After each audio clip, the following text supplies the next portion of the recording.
जय श्री श्याम भक्तों, आज है धनतेरस। कार्तिक के महीने में दिवाली के 2 दिन पहले धनतेरस आती है, लेकिन तिथि के अनुसार आज धनतेरस आई है, तो आज हम धनतेरस की कथा सुनेंगे। कार्तिक लगने की तेरस को धनतेरस कहते हैं। धनतेरस के दिन एक मिट्टी का दीपक जल लेकर के आते हैं और बाद में रात को जब खाना खा लेते हैं उसके बाद औरतें दीपक का पूजन करके और दीपक में तेल डालकर फिर उसमें बत्ती जलाते हैं। कईयों के 4 बत्ती डालकर एक कोड़ी को छेद कर दीपक छेद करके दीपक में जलाते हैं, और कईयों का रोली का छींटा दे करके और जल का छींटा दे करके चावल 4 सुहाली जो बनाई होती है दिवाली के लिए, थोड़ा सा गुड़, फूल, दक्षिणा और धूप रखकर पूजा करते हैं। 4 फेरी देकर बाद में दीपक उठाकर अपने घर के आगे रख देते हैं। सुबह दीपक में से कोड़ी निकालकर वो अपने घर में रख लेते हैं। यदि धनतेरस के दिन आपके घर में कोई नया बर्तन लाना हो तो आप नया बर्तन ला सकते हैं। सोने चांदी के हो सके तो सोने चांदी के बर्तन भी जरूर मंगाना चाहिए। बोले विष्णु भगवान की जय। धनतेरस की कथा। एक दिन भगवान विष्णु मृत्युलोक में विचरण करने के लिए लक्ष्मी सहित भूमंडल पर आए। कुछ देर बाद लक्ष्मी से बोले कि मैं दक्षिण दिशा की ओर जा रहा हूँ, तुम उधर मत देखना। यह कहकर जो ही भगवान ने राह पकड़ी तो ही लक्ष्मी पीछे पीछे चल पड़ी। कुछ ही दूर पर सरसों का खेत दिखाई दिया। उसके बाद ऊख तोड़कर चूसने लगी। तत्क्षण भगवान लौट आए और यह देखकर लक्ष्मी पर क्रोधित होकर शाप दिया। जिस किसान का यह खेत है 12 बरस तक उसकी सेवा करो। ऐसा कहकर भगवान क्षीर सागर चले गए और लक्ष्मी ने किसान के यहाँ जाकर उसे धन्य धान्य से पूरा कर दिया। तत्पश्चात 12 बरस के बाद लक्ष्मी जी जाने के लिए तैयार हुई कि तू किसान ने रोक लिया। भगवान ने जब किसान के यहाँ लक्ष्मी जी को बुलाने आए तो किसान ने लक्ष्मी जी को नहीं जाने दिया। तब भगवान बोले, तुम परिवार सहित गंगा जाकर स्नान करो और इन कोड़ियों को भी जल में छोड़ देना। जब तक तुम नहीं लौटोगे तब तक मैं नहीं जाऊंगा। किसान ने ऐसा ही किया। जैसे ही उसने गंगा में कौड़ियां डाली वैसे ही गंगा में से 4 चतुर्भुज निकले और कौड़ियां लेकर चलने को उद्यत हुए। जब किसान ने ऐसा आश्चर्य देखा तो गंगा जी से पूछा, ये 4 भुजाएं किसकी थी?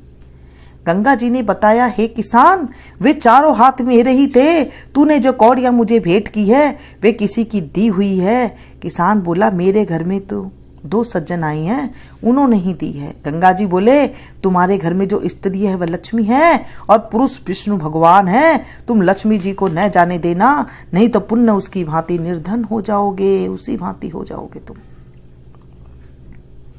यह सुनकर जब वह लौटा तो भगवान से बोला, मैं लक्ष्मी जी को नहीं जाने दूंगा।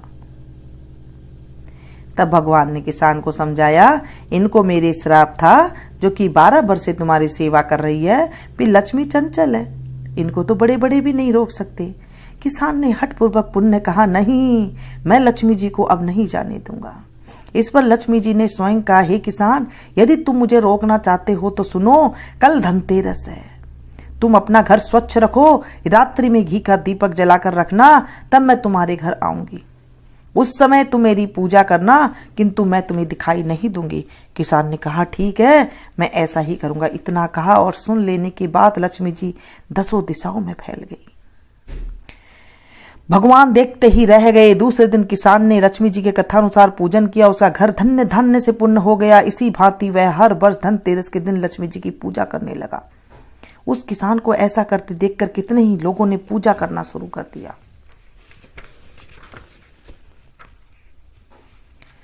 और उसके बाद सभी के घर में जो है धन्य धान्य होने लगे। कईयों के घर में तेल का दीपक चसाते हैं। सरसों तेल का दीपक में एक लंबी बाती डाल करके जलाते हैं, और किन्हीं किन्हीं के 4 बत्ती डाल करके जलाई जाती है। 2 बत्ती लंबी लंबी ले लेते हैं जो चारों तरफ, फिर वो बत्तियों की नोक आ जाती है, फिर चारों वो 4 दीपक हो जाती है, 4 बत्ती वाला दीपक हो जाता है। उसे जला देते हैं। दक्षिण की तरफ रखते हैं दिए को, जहां दक्षिण दिशा होती है वहां पर रखते हैं दिए को। नीचे कुछ, आप दिए के नीचे कुछ जरूर कुछ डाल दें, चावल के दाने डाल दें, खील पत्ता से डाल दें, जो भी डाल दें वो नीचे डाल करके फिर दिए को रख करके फिर वहां पूजा रख करके आ जाते हैं। ऐसे होती है धनतेरस की पूजा। और धनतेरस की पूजा को अल्प मृत्यु ना हो। देखो मृत्यु तो इस संसार में सभी की होनी है, सभी आए हैं सभी जाएंगे अपना अपना रोल पूरा करके, लेकिन जैसे एक्सीडेंट हो जाते हैं या फिर अचानक मृत्यु हो जाती है, वो मृत्यु नहीं होती है जब हम नरक धनतेरस के दिन जब हम पूजा करते हैं। इसलिए ये दीपक जलाया जाता है। उसके बाद होती है नरक चतुर्दशी। आज नरक चतुर्दशी भी है क्योंकि दोनों तिथि एक साथ आ गई है। कल बड़ी दिवाली है तो छोटी दिवाली को नरक चतुर्दशी भी कहते हैं। आज छोटी दिवाली के नाम से भी जाना जाता है। और नरक चतुर्दशी के दिन कार्तिक कृष्ण की जो चतुर्दशी आती है ना, कृष्ण पक्ष की जो चतुर्दशी है, आज नरक चतुर्दशी का पर्व मनाया जाता है। वैसे तो शाम को 6 बजे तक रहेगी ये धनतेरस त्रयोदशी तिथि, उसके बाद जो है 14 तिथि लग जाएगी। चतुर्दशी का पर्व मनाया जाता है। इस दिन नरक से मुक्ति के लिए प्रातः काल तेल लगाकर और जो है उपटन लगाते हैं। आटा, गेहूं का आटा होता है वो ले लेते हैं और उसमें थोड़ी सी हल्दी, तेल, पानी डाल करके और वो पूरे शरीर में लगा करके करते हैं। पहले तो जब हम छोटे थे ना तो पट्टा, लकड़ी का पाटा लेते थे, अब तो सब प्लास्टिक का लेते हैं। लकड़ी के पाटे के नीचे एक तेल का दीपक जला करके फिर स्नान करते थे, क्योंकि कार्तिक के महीने में जो आपने 15 दिन स्नान किया है उसमें जो है साबुन तेल नहीं लगाया जाता। तो नरक चतुर्दशी के दिन जो है अच्छे से उपटन लगा करके रूप चौदस को, इसे रूप चौदस इसलिए कहा जाता है, जब हम उपटन लगा करके नहाते हैं ना तो हमारा रूप भी आता है और पैसे भी आते हैं, दलिद्र दूर चला जाता है। इसलिए नरक चतुर्दशी को जो है उपटन लगाया जाता है। अच्छे से उपटन लगा करके फिर वो स्नान करते थे पट्टे के नीचे दीपक जला करके। अब तो ऐसा कुछ है नहीं, क्योंकि सीधा सीधा नहा लेते हैं, लेकिन जो है उपटन लगाना चाहिए। सरसों का तेल, थोड़ी सी हल्दी और गेहूं का आटा और थोड़ा सा गुनगुना पानी डाल करके, और आज के दिन अच्छे से गर्म पानी से सिर वगैरह, बाल वगैरह धोकर भी जो है नहाया जाता है। इस दिन शाम को यमराज के लिए दीपदान करना चाहिए। कहा जाता है कि इस दिन भगवान कृष्ण जी ने नरकासुर नामक दैत्य का संहार किया था, इसलिए भी जो है 13 दीपक जलाए जाते हैं। कईयों के यहाँ जो रिवाज है वैसे ही करना चाहिए। नरक चतुर्दशी, छोटी दिवाली के दिन 13 दिया जा सकते हैं। नरक चतुर्दशी की आज हम कथा करेंगे क्योंकि आज चतुर्दशी भी है। प्राचीन समय में रंती देव नामक एक राजा था। वह पहले जन्म में धर्मात्मा एवं दानी था। पूर्व कृत कर्मों से इस जन्म में भी राजा ने अपार दानादि देकर सत्कार्य किए।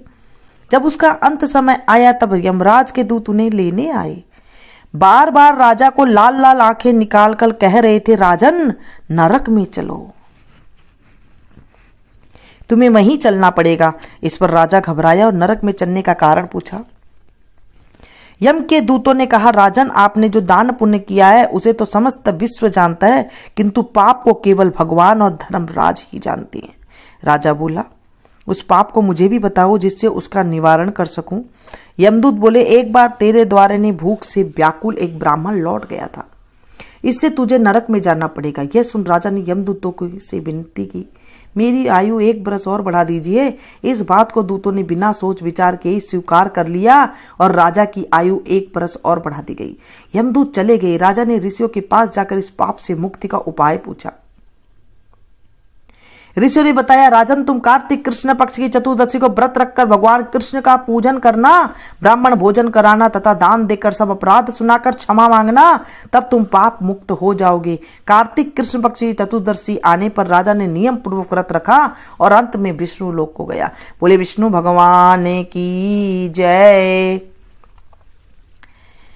इसलिए जो है आज के दिन उपटन लगाया जाता है। और छोटी दिवाली के दिन कृष्ण पक्ष की जो 14 की छोटी दिवाली होती है ना, उसमें आटे, तेल, हल्दी का उपटन जैसे मैंने बताया उसे लगाए, बाद में सभी नहाए। घर के सभी लोग नहा सकते हैं। पट्टे के नीचे तेल का दिया जलाकर गर्म पानी से सिर सहित नहाए, बाल को धो करके नहाए। शाम को जब छोटी दिवाली का दिया चाहते हैं, भोजन करने से पहले पूजा इस तरह से करी जाती है। एक थाली में पूजा की सामग्री, एक कच्चा दिया जो मिट्टी का होता है उसे कच्चा दिया बोलती हैं, एक चौमुखा दिया, 4 बत्ती वाला दिया और 13 छोटे दिए लगाए। उन तेल में और बत्ती डाले, उस तेल में बत्ती डाल दे जो लंबी लंबी बत्ती बनाते हैं उसकी रुई की। पूजा की सामग्री और दिए गद्दी के लिए और घर के लिए अलग अलग जलाएं। जो दुकान की गद्दी होती है वहां पर भी जलाएं और घर पर अलग अलग दिए जलाए जाते हैं, एक ही दिए नहीं। वहां पर भी आप भेज दें ऐसे ही 13 दिया और घर पे भी भेज दें। जिनकी पूजा करके दिए पर रोली जल, रोली, चावल, गुड़, धूप, अबीर, गुलाल, फूल, 4 सुहाली दक्षिणा चढ़ाएं। शाम को पहले गद्दी की पूजा करें, बाद में घर आकर पूजन करें। सारी सामग्री चढ़ा दे। घर पर भी इसी प्रकार पूजा करने से बाद सारे दीपक जलाकर सब कमरों में रखें। रसोई में, चौक में, सीढ़ी पर और गणेश जी व लक्ष्मी जी के आगे भी रखें। धूप दीप करें और इस तरह से छोटी दिवाली के दिए जलाए जाते हैं। सबके अलग अलग रिवाज होती है। अगर आपकी कोई और रिवाज है तो आप उसी तरीके से ही करें, दूसरे तरीके से ना करें, क्योंकि सबकी पूजा देवी देवता, कुल देवता, इष्ट देवता अलग अलग होते हैं। जैसे आपके घर में बड़े बूढ़े करते आए हैं उसी तरीके से ही करें। ऐसे नहीं कि आपने जहां देखा वैसा रिवाज कर लिया, जहां देखा वैसे रिवाज कर लिया। तो इस तरह से जो है आपके जो बड़े बुजुर्ग होते हैं, कुल देवता, इष्ट देवता होते हैं, फिर उन्हें पूजा नहीं लगती है। तो ये छोटी छोटी बातों का जब आप ध्यान रखते हैं ना तो हमें ज़्यादा इधर उधर भटकना भी नहीं पड़ता और अपने रीति रिवाज के अनुसार जो है काम हो जाता है। तो ये थी छोटी सी जानकारी। आज हमने धनतेरस की कथा और नरक चतुर्दशी की कथा आप लोगों के साथ शेयर की है, सुनाया है मैंने। इसे ज़्यादा से ज़्यादा शेयर करना है, क्योंकि जब आप लोग भी किसी को सुनाएंगे ये कथा सुनाने वाले को, सुनने वाले को और हुंकारा भरने वाले को, हे लक्ष्मी माता उनके घर में निवास करना और विष्णु सहित आप निवास करना, ताकि हमारे घर में जो है ज्ञान की भी बरकत रहे और आपके धन की भी हमारे घर में कभी कमी ना रहे। और इस कहानी में जो भी भूल चूक हो गई है तो उसे माफ करना, हमें माफ करना।